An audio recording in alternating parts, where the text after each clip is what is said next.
35장 9절로 15절 말씀을 한 절 한 절 교독하도록 하겠습니다. 제가 먼저 9절을 봉독합니다. 여호와께서 또 모세에게 일러 가라사대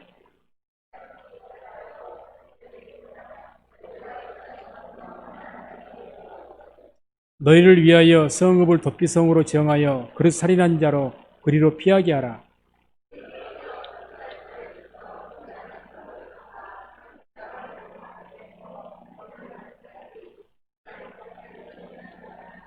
너희가 줄 성읍 중에 6으로 도피성이 되게 하되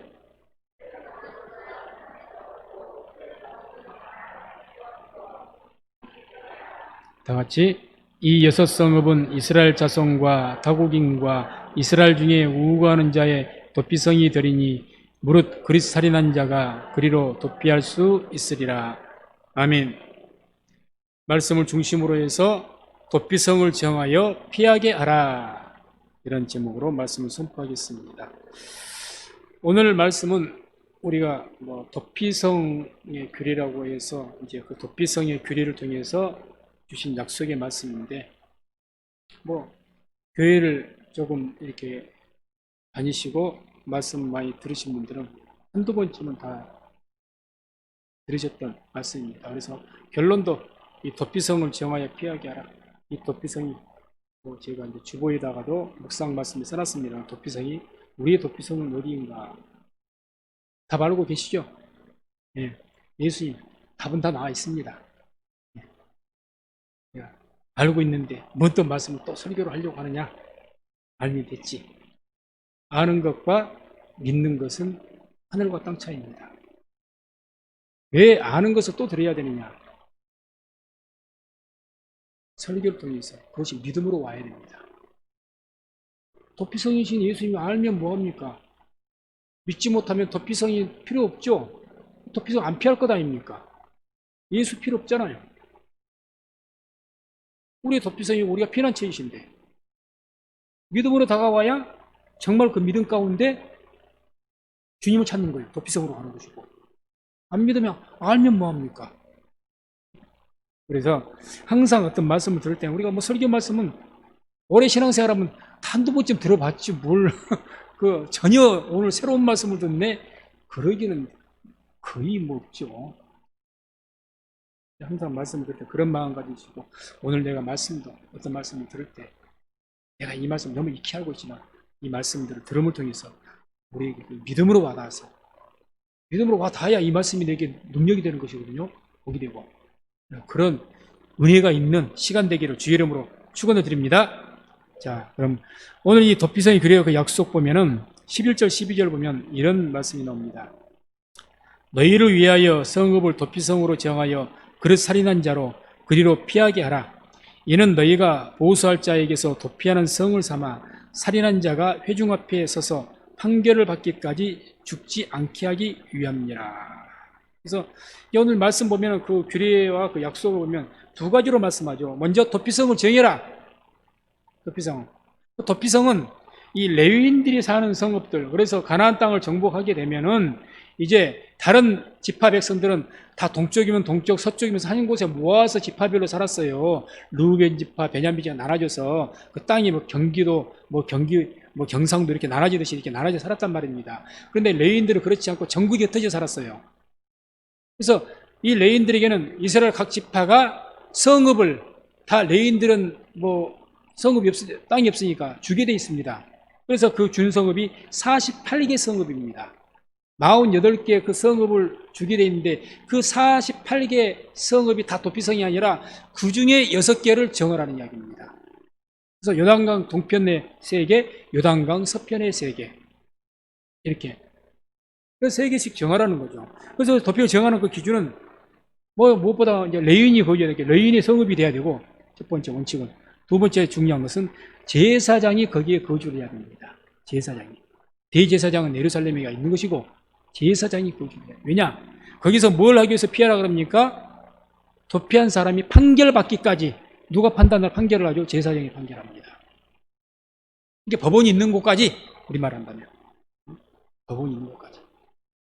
그래서 아무튼 그런 것으로 해서 이제 도피성을 이렇게 하게 하는 거죠. 그러니까 어떤 목적으로 합니까? 그릇 살인한 자, 실수로, 고의가 아닌 실수로 살인한 자가 피해서 판결을 받기까지, 재판받기까지. 뭘 재판을 받습니까? 이 사람이 실수로 살인을 했는지 고의적으로 했는지 수사해봐야 될 것 아닙니까? 그 판결 받기까지. 그러면 이 사람이 이제 제사장들이 레인들을 보내서 뭐 이렇게 똑똑한 사람들 보내서 조사를 했어요. 그랬더니 이분이 사람을 죽었는데 실수로 과실치사했다. 그럼 결론이 나면 그릇 살인한 자니까 도피성에 있으면은 누구도 못 죽이고 율법으로도 안 죽이고 살인의 계명, 살인하지 말라는 계명이 있지 않습니까? 그럼 죽이게 돼 있거든요. 안 죽이고. 또 이 보복이 이 창세기 9장 5절 6절 보면 피해 보수라고 해서 뭐 구약 성경을 믿는 회계도들도 지금 다 이 말씀 가지고 뭐 테러를 하고 보복을 하는데 이런 말씀이 있습니다. 내가 반드시 너희 피, 곧 너희 생명의 피를 찾으리니 짐승이면 그 짐승에게서 사람이나 사람의 형제면 그에게서 그의 생명을 찾으리라.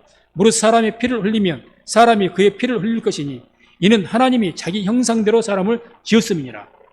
그래서 짐승이 아니라 사람을 죽이게 되면 그 사람은 누구든지 하나님의 형상으로 지어졌기 때문에 반드시 피해 보수를 하게 되어 있습니다.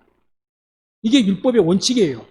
지금도 회계도들은 미국 사람들이 자기 나라 사람 죽이면 기어이 테러합니다. 죽기 살기로. 그게 율법의 의무로 합니다. 율법적으로 맞는 거예요. 그래서 이렇게 어떤 사람이 실수로 죽일지라도 이제 그 형제 된다든지 그런 사람들은요, 그 피해 보수, 그 사람 죽여야 돼요. 죽이고자. 그런 피해 보수자들이 따라와서 이 그릇살인한 자, 이 사람을 죽이지 못하게 하고. 그래서 다른 데서는 만나면 죽일 수 있지만은 도피성만 들어가면은 못 죽이니까. 그 사람들을 보호하기 위해서 만들었다는 거죠. 그래서 이 내용은 이 민수기에만 있는 것이 아니라 이렇게 가나안 땅 정복에서 거기에만 이 도피성을 특별히 규례를 만든 것이 아니라 이미 광야 시대부터 도피성의 규례가 있었습니다. 제가 읽어드리죠. 출애굽기 21장 12절 14절 보면 사람을 쳐 죽인 자는 반드시 죽일 것이나 만일 사람이 계획함이 아니라 나 하나님이 그 사람을 그 손에 붙임이면 내가 위하여 한 곳을 정하리니 그 사람이 그리로 도망할 것이며 사람이 그 이웃을 짐짓 오살하였으면 너는 그를 내 단에서라도 잡아내려 죽일지니라.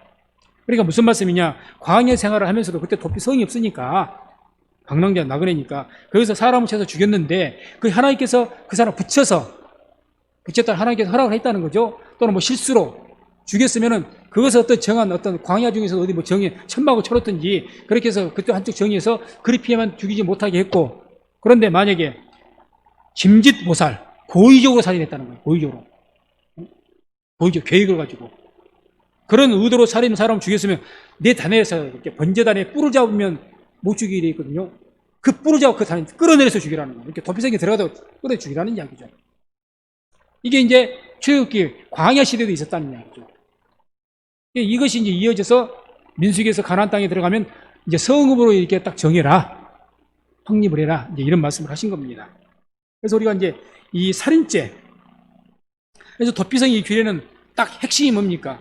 그릇 살인한 자, 실수로 이 살인에 대해서 사람을 죽인 것에 대해서는 반드시 형벌을 받게 돼 있으니까 하나님의 형상으로 지음받은 사람을 죽였으니 이 피, 그 사람을 죽이고 그 사람 무지한 자가 아무 죽일 만한 죄가 없는데 그 사람 죽인 그 피가 흘리게 되면 그것은 무지한 자의 피라 그러거든요.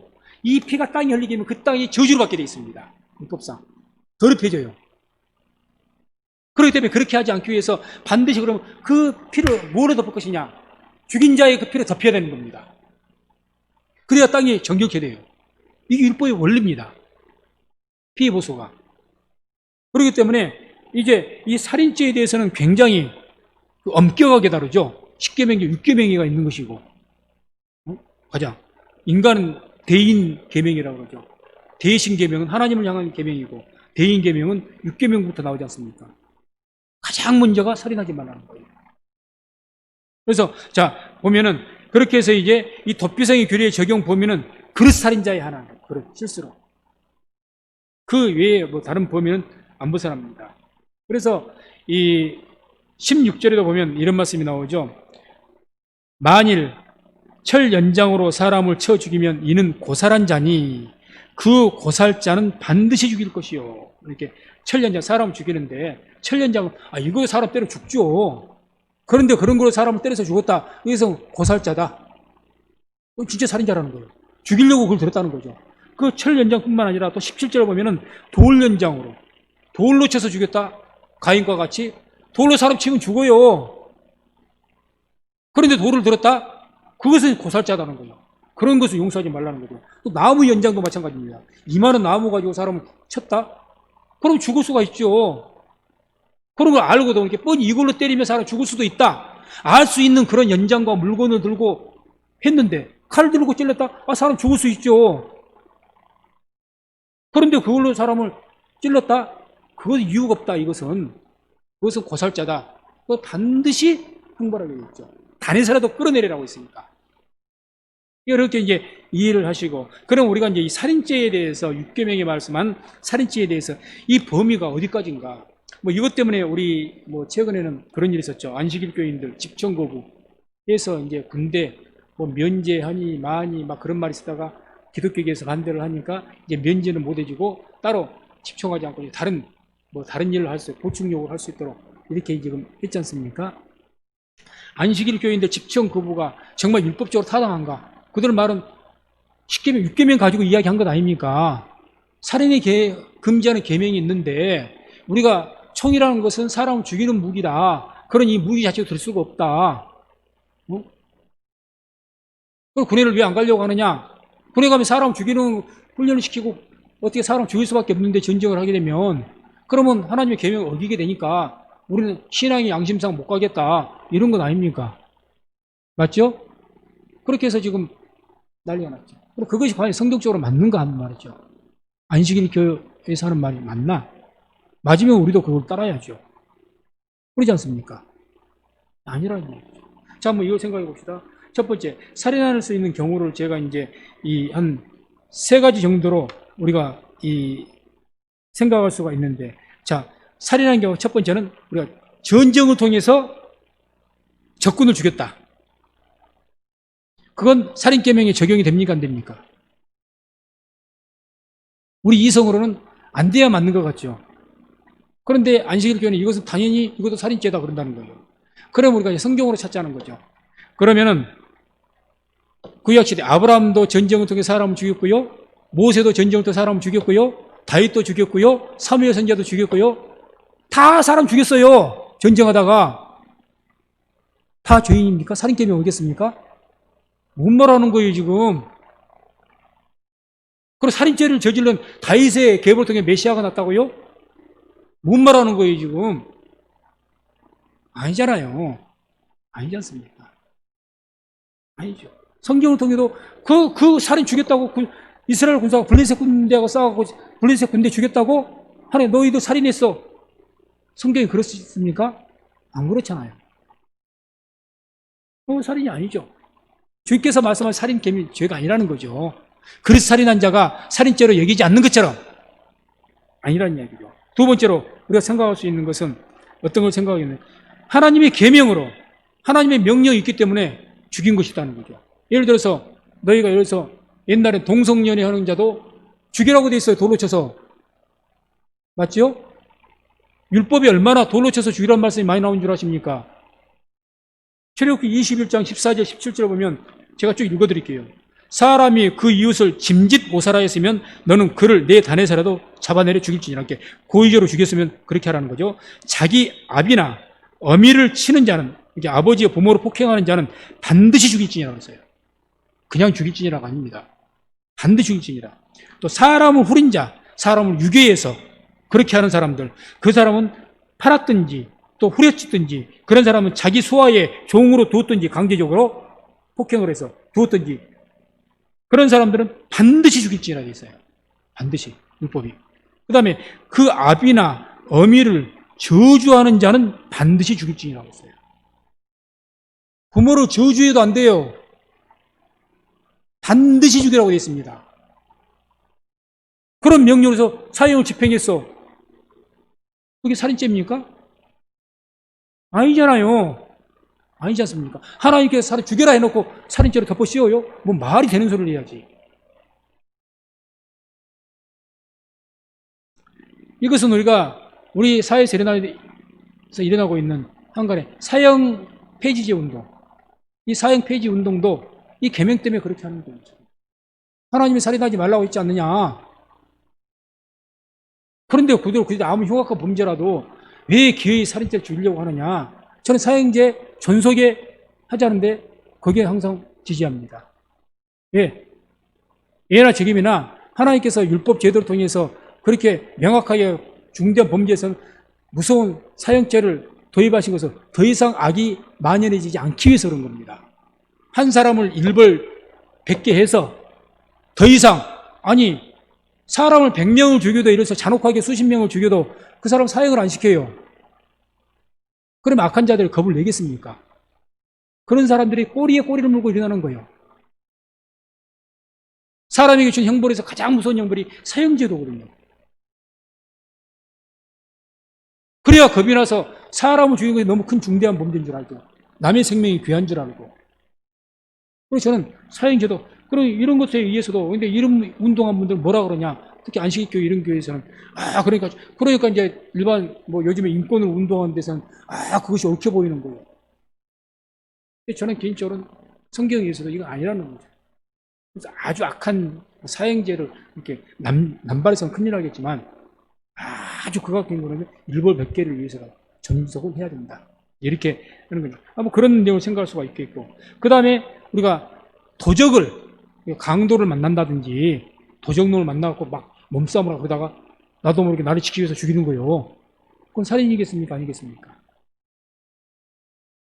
그러니까 우리 이성은 아니에요. 그래서 성경도 그렇게 말씀하시느냐? 맞습니다. 성경도 그렇게 말씀을 합니다. 출애굽기 22장 2절에 보면 이런 말씀이 있습니다. 도적이 뚫고 들어옴을 보고 그를 쳐 죽이면 피 흘린 죄가 없으나.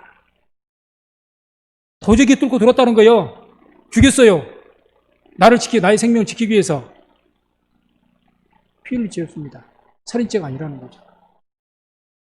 여기에서 미국에서 이제 성경에 근거해서 그래서 정당방위가 여기서 나온 겁니다. 정당방위. 나를 위해서 지키기 위해서 총으로 쏴서 죽였다. 살인죄 성립이 안 됩니다. 정당방위입니다.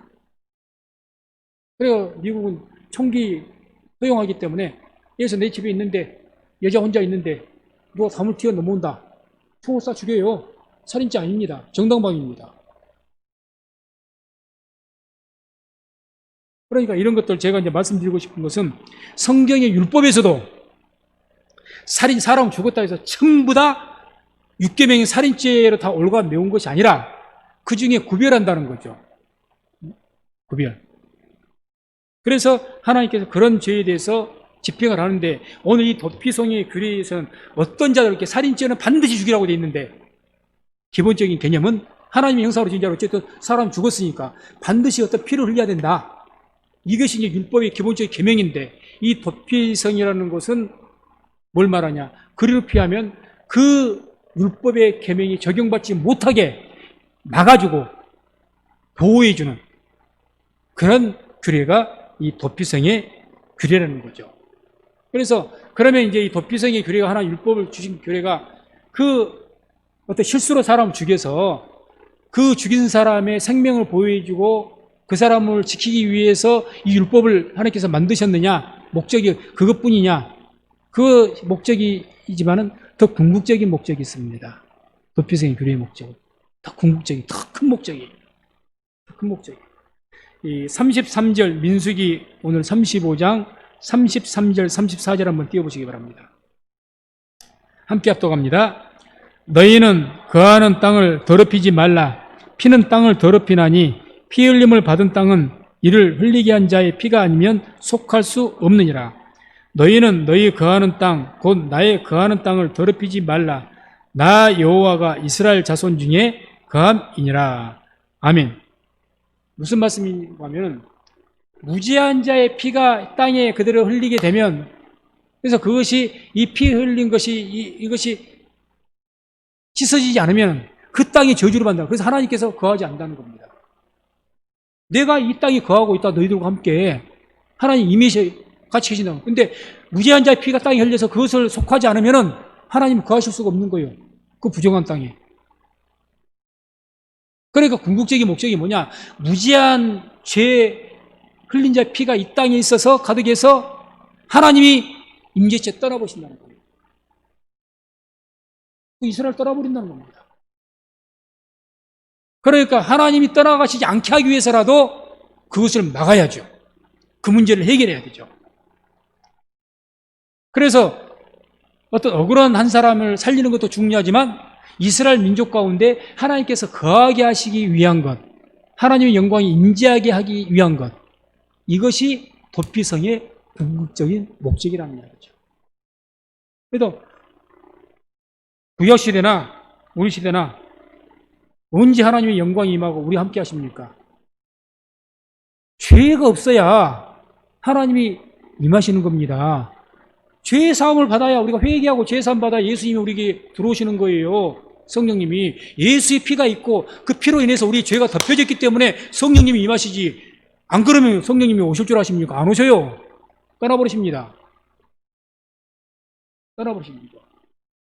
지금 그 무지한 자의 피를 덮을 수 있는 누군가의 피를 흘려야 되는데 그 피를 예수의 피로 덮어버렸잖아요. 그러니까 하나님께서 떠나지 않으신 거예요. 그래서 뭐 답은 나온 거죠. 그럼 우리 시대의 도피성이 누구냐? 예수님이라는 거죠. 예수님.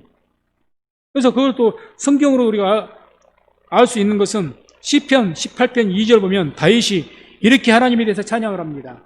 여호와는 나의 반석이시요 나의 요새시요 나를 건지시는 자시요 나의 하나님이시요 나의 피할 바위시요 나의 방패시요 나의 구원의 뿌리시요 나의 산성이시로다. 이렇게 고백을 하죠. 이 말씀을 잘 우리가 정리해 보면 하나님을 어떻게 지금 묘사하느냐, 비유하느냐. 첫 번째는 하나 반석입니다. 반석 이코르 요새 이코르 피할 바위 이코르 방패 이코르 구원의 뿔 이코르 산석 이코르. 이것이 다 이거 도피성과 같은 이야기죠. 도피성의 또 다른 표현이라는 이야기입니다. 무슨 말인지 아시겠습니까? 내가 피할 처소다. 그게 도피성이고 그게 나의 피할 바위고 반석이고 산성이고 요새다. 그 말 아닙니까? 아멘. 그 중에 이제 뭐라 나와 특별하게 구원의 뿌리시여 이 말 나오지 않습니까? 구원의 뿌리. 누가복음 1장 68절 69절 한번 같이 한번 보겠습니다. 함께 합독합니다. 찬송하리로다 주 이스라엘의 하나님이여 그 백성을 돌아보사 속량하시며 우리를 위하여 구원의 뿔을 그 종 다윗의 집에 일으키셨으니. 아멘. 구원의 뿔 이코로 도피성입니다. 피할 바위예요. 그게 예수님입니다. 그러니 이코로 예수님은 도피성이시라는 거죠. 성경적으로. 그냥 이야기하는 것이 아니고. 그러면 예수님이 우리의 도피성이기 때문에 예수님의 이름이 예수님도 있지만 또 다른 이름이 하나 있죠. 뭐죠? 임마누엘. 임마누엘 뜻이 뭐죠? 하나님이 우리와 함께 계신다. 하나님이 우리와 함께 계신다. 도피성의 목적이, 교회의 목적이 뭐라고 했죠? 하나님이 우리와 함께 하시게 하기 위해서, 떠나지 않게 하기 위해서 그런 규례를 정해놓은 거예요. 어떻게 해서든지 이 무지한 자의 피를 다 해결하기 위해서. 아멘. 그 해결이 누구의 피로 해결된 겁니까? 예수의 피로 해결됐고 그로 인해서 임마누엘, 하나님께서 우리와 함께 하신다는 거죠. 함께 하신다. 그래서 예수님은 성경적으로 우리의 도피성이 되십니다. 무슨 말이냐? 우리가 죄로 그릇살인한 것이니까, 모든 죄는 다 통용하는 거니까, 모든 우리가 실수로 모든 것을 지은 죄들 다 도피성이신 예수께로 우리가 가서 회개하면, 어떤 진홍같이 붉은 죄일지라도 회개하면 다 사함받을 줄로 믿습니다. 회개가 전제입니다. 사함받는 거죠. 그래서 이 구언약은 이제 도피성이고, 새 언약은 예수 그리스도죠. 예수님. 그리고 구언약에서 우리에게 약속을 준 것은, 도피성에서 약속을, 그릇 살인한 자의 그 죄만 사해 준 거잖아요. 고살죄는 어떻게 되죠? 해당이 안 돼. 그건 반드시 죽이라고 있어요. 그러면 신약의 새 언약으로 주신 도피성이신 예수님, 거기서 어떤 약속을 하십니까? 그릇 살인했든지 고살자든지 모든 인류의 죄가 다 예수께로 가고 회개하면 사함받는 줄로 믿습니다. 그게 새 언약이라는 거예요. 새 언약. 그래서 구언약은 짐승의 피로 되어 있고, 짐승의 피로. 새 언약은 예수의 피로 되어 있다는 거죠. 예수의 피로. 자, 히브리서 9장 13절, 14절 한번 함께 읽겠습니다. 염소와 황소의 피와 및 암송아지의 죄로 부정한 자에게 뿌려 그 육체를 정결케 하여 거룩케 하거든 하물며 영원하신 성령으로 말미암아 흠없는 자기를 하나님께 드린 그리스도의 피가 어찌 너희 양심으로 죽은 행실에서 깨끗하게 하고 살아계신 하나님을 섬기게 못하겠느냐. 자, 어떤 짐승의 피로도 우리의 육체를 깨끗하게 했다. 우리 육체의 죄들을 깨끗게 했다는 거예요. 짐승의 피를 가지고도. 그런데 살아계신 하나님의 아들이신 예수님의 그 피로, 하나님 아들의 피로 어찌 그것을 우리 육체를 깨끗한 게 뿐만 아니라 우리 양심을 깨끗하게 못하겠느냐는 거죠. 예수의 피는 우리의 양심도 깨끗하기 때문에 깨끗하게 하는 그런 능력이 예수의 피에 있는 줄로 믿습니다. 이게 새 언약에 이 우리 시대 새 언약을 주신 도피성이신 예수님을 통해 주신 약속이라는 이야기죠. 그래서 우리가 이 예수님 우리의 도피성이다. 어떤 의미냐? 우리의 어떤 죄일지라도 진홍같이 붉은 죄일지라도 진정으로 회개하고 예수 이름으로 회개하면 어떤 죄일지라도 사함 받는다는 이야기죠. 회개하지 않는 것이 문제지. 큰 죄를 지은 것보다 더 큰 문제는 뭐냐? 회개하지 않는 것이 제일 큰 죄입니다. 회개하지 않는 것. 그래서 우리의 도피성이신 예수님께 우리가 삶 가운데 많은 환난과 모든 가난이 됐든지 질병이 됐든지 어떤 사고가 됐든지 사실은 모든 인간의 죄로 인해서 안 좋은 것들은 우리에게 다 일어나거든요. 이 죄가 뿌리가 돼 있으니까. 죄로 모든 재난이 다 다가오는 거예요. 재난들이. 다 다가오는 것인데 코로나도 그렇고 우리 인간의 죄로 말미암는 겁니다. 다 이거예요. 그런 이런 재난들 모든 그런 어떤 재난들을 어디로 피해야 됩니까? 예수께로 피해야죠. 그래서 성경 시작 곳곳에 뭐라면 예수 안에 거하라는 말씀이 얼마나 많이 나옵니까? 예수 안에 거하라. 예수 안에 거하라. 예수 그리스도 안에 거하라. 많이 나오죠? 많이 나옵니다. 로마서 8장 1절에 이런 말씀이 나오죠. 그러므로 이제 그리스도 예수 안에 있는 자에게는 결코 정죄함이 없나니. 예수 그리스도 도피성이신 예수 그리스도 안에 있으면 결코 정죄가 없다. 어떤 죄로도 정죄하지 않는다는 거죠. 옛날 언약인 도피성은 율법 시대의 도피성은 고살자들은 해당이 안 됐다니까요. 그 사람들은 거기서 끌어내서라도 죽여버려요. 그것은 형벌을 받습니다. 그런데 예수님, 새 언약으로 주신 우리의 도피성이신 예수님은 그 안으로 들어가기만 하면, 회개하고 들어가기만 하면, 예수 안에만 있으면 어떤 법으로도, 어떤 율법의 법으로도 우리를 죽일 수가 없는 거예요. 정죄를 못합니다. 정죄를. 그래서 예수님 우리 도피성이다. 이 의미가 하나님 말씀으로 깊이 와닿으면요, 우리가 살아가면서 아무리 예수님 열심히 믿어도 죄 짓지 않고 산 사람이 누가 있습니까? 우리에게 살아오는데 나에게 안 좋은 일, 모든 일이 있는 것, 하나님께서 섭리 가운데 어떤 그 사건을 통해서 나에게 교훈을 주기 위해서, 그것은 우리 인생 중에서 예를 들어서 100건이 있다면 한 건도 없어요. 한 건도 제대로 없습니다. 대부분 99%가 전부 우리의 잘못 때문에 안 좋은 일들이, 우리 인류가 잘못을 했든지 내가 잘못을 했든지 그 죄 때문에 모든 재난이 다 온다는 거예요. 모든 재난이. 그리고 그 모든 재난이 한마디로 죄 때문에 그러는 것인데, 그 죄 어디로 가야 피할 수가 있고 어디로 가야 막아집니까? 예수님, 우리의 도피성이신 예수님, 그 예수 안으로 들어가야만 그 모든 재난과 환난을 우리가 막을 수가 있고 우리가 보호를 받을 수 있는 줄로 믿습니다. 그래서 우리는 어떻게 해서든지 예수 안에 들어가기 위해서 몸부림을 쳐놔야 되는 거예요. 예수 안에 가기 위해서. 그러면 이제 우리에게 이제 이런 스스로 질문해요. 아니, 우리 예수 안에 있으려면 어떻게 해야 되는 것이냐? 예수 안에 있으려면. 물론 막연하게는 생각할 수가 있겠지만, 제가 하나 구체적인 예를 든다면 이렇게 한번 물어보죠. 우리가 대한민국 안에 있으려면, 대한민국, 우리나라도 선진국에 속하니까 대한민국 국민이면 그래도 어디 보호를 받지 않습니까? 법에 의해서. 그럼 대한민국 안에 있으려면 꼭 이 영토 안에만 있는 것이 안에 있는 겁니까? 대한민국 안에 있으려면 어떻게, 본질적으로 어떻게 있으면 대한민국 안에 있는 겁니까? 대한민국 국민이 뭐 영토 안에만 있으면, 저기 미국 가 있으면 한국 법으로 보호 못 받습니까? 보호 받습니다.